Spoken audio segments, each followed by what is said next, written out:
Indian diplomacy की नई तस्वीर है और इस तस्वीर ने बहुत से देशों को परेशान कर दिया है। एक तस्वीर यह भी है जिससे अमेरिका परेशान है। एक तस्वीर यह भी है जिससे इजराइल भी परेशान है।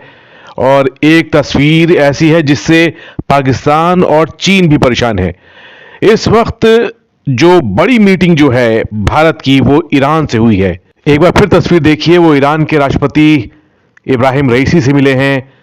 काफी देर तक उनकी बात चली। इसके साथ ही एस जयशंकर ईरान के नेशनल सिक्योरिटी एडवाइजर जो हैं उनसे मिले हैं। ये मीटिंग भी काफी देर चली और इसमें बहुत सी बातें हुई हैं। एस जयशंकर ने इस बारे में ट्वीट भी किया है और साथ में ना सिर्फ अंग्रेजी में बल्कि फारसी भाषा जो है उसने ये बताया है कि उनकी मीटिंग हुई है। इस मीटिंग को लेकर इजराइल बहुत परेशान होगा, अमेरिका बहुत परेशान होगा, क्योंकि यहां मामला सिक्योरिटी का है और भारत ईरान के साथ मीटिंग कर रहा है। इस मीटिंग के कई मायने हैं, गाजा से लेकर यमन तक इसके मायने हैं। इसके मायने फारस की खाड़ी में हैं, इसके मायने चीन को लेकर हैं। और यह मीटिंग ईरान के विदेश मंत्री, इस मीटिंग में बहुत सी बातें हुई हैं जो पाकिस्तान जानना चाहता है, जो चीन जानना चाहता है। लेकिन भारत के लिए इंपॉर्टेंट यह मुलाकात भी रही जिसमें एस जयशंकर जो हैं वहां के जो हाईवे मिनिस्ट्री है उससे मिले और इसमें चाबहार पोर्ट को लेकर बात हुई है। चाबहार पोर्ट जो है वो भारत का गेटवे है सेंट्रल एशिया और रूस तक के लिए। इसी पोर्ट के जरिए भारत जो है अफगानिस्तान से लेकर सेंट्रल एशिया तक पैर जमाना चाहता है, रूस से कारोबार करना चाहता है, यूरोप तक सामान भेजना चाहता है। और इसमें आईएनएसटी यानी कि international north south transport corridor जो है वो भी एक अहम भूमिका निभाएगा। और ये रास्ता जो है वो ईरान, अजरबैजान और रूस होते हुए यूरोप जाएगा। लेकिन साथ में इस वक्त जो यमन के आसपास लाल सागर में चल रहा है वो भी वो फिक्र की बात है। भारत को चिंता है कि यह रूट भी खुला रहना चाहिए, क्योंकि यह रूट दुनिया के कारोबार के लिए लाइफलाइन है। और इस वक्त यहां पर जो टेंशन बहुत ज्यादा है, यह रूट जो है स्वेज नहर जो है वहां तक पहुंचता है। और इस वक्त यहां पर यमन के हूथी जो हैं उन्होंने एक धमकी दी है कि वो इजराइल और अमेरिका के शिप को यहां से गुजरने नहीं देंगे, उन पर कब्जा करेंगे, क्योंकि गाजा में हमले हो रहे हैं और वो इसका बदला ऐसे लेना चाहते हैं।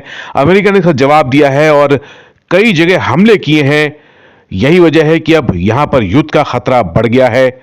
इससे पहले जो गाजा में टेंशन है वो बहुत ज्यादा है। 23,000 से ज्यादा लोग मारे जा चुके हैं। वहीं रूस का और यूक्रेन का युद्ध भी जारी है। विदेश मंत्री एस जयशंकर ने बताया है कि ईरान में उनकी बात जो है वो यूक्रेन युद्ध को लेकर भी हुई और गाजा में चल रही बमबारी को लेकर भी हुई। उनकी बात यमन को लेकर भी हुई है और साथ में जो एशिया के बदलते हुए हालात हैं उसको लेकर भारत ने फिक्र जताई है। विदेश मंत्री एस जयशंकर का ईरान दौरा बहुत खास माना जा रहा है, क्योंकि इस दौरे में वो सभी बड़े लीडर से मिले हैं।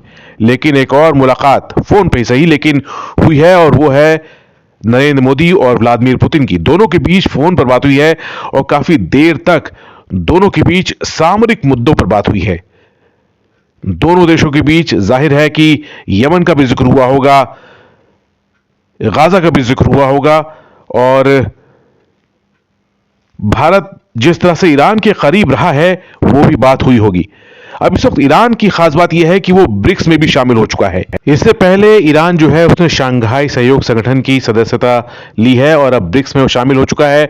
भारत ने इसका स्वागत किया है। भारत और ईरान के रिश्ते हैं वो हमेशा अच्छे रहे हैं और इस बात का असर यह रहा है कि नरेंद्र मोदी और इब्राहिम रईसी की बातचीत भी होती रहती है।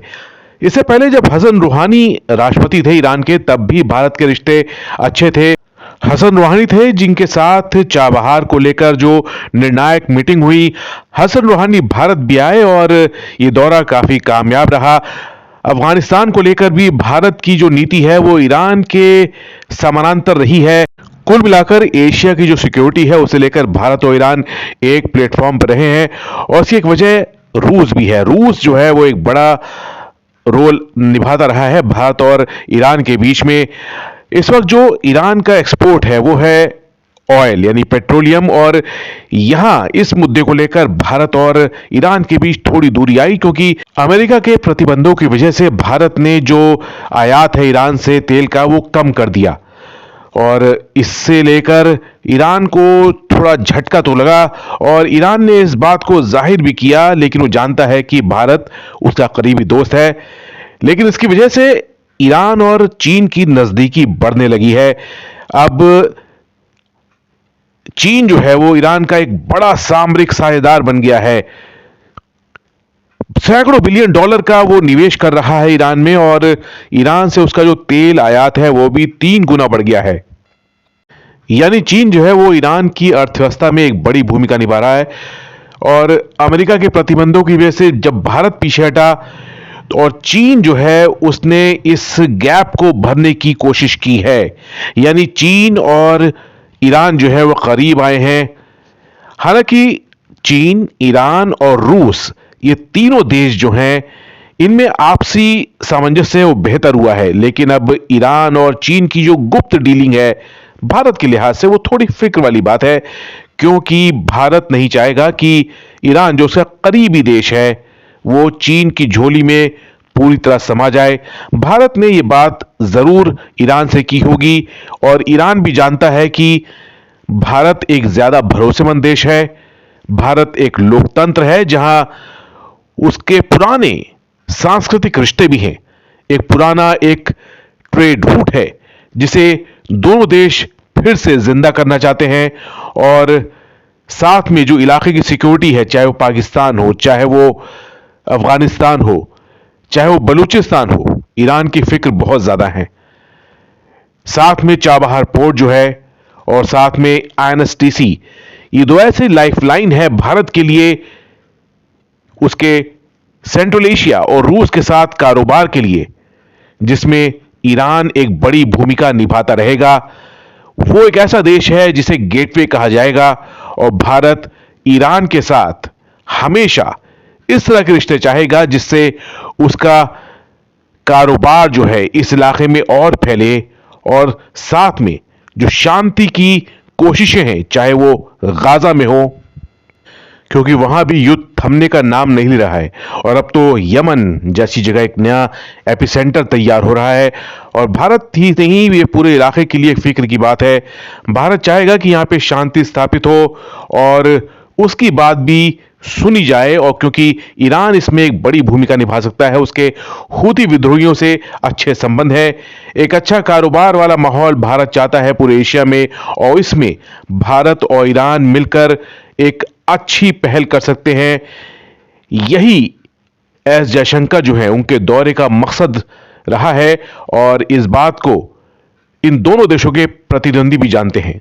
भारत और ईरान के रिश्तों पर यह वीडियो आपको पसंद आया है तो लाइक कीजिए, साथ में डिफेंस एडिटर चैनल को सब्सक्राइब जरूर कीजिए। शुक्रिया।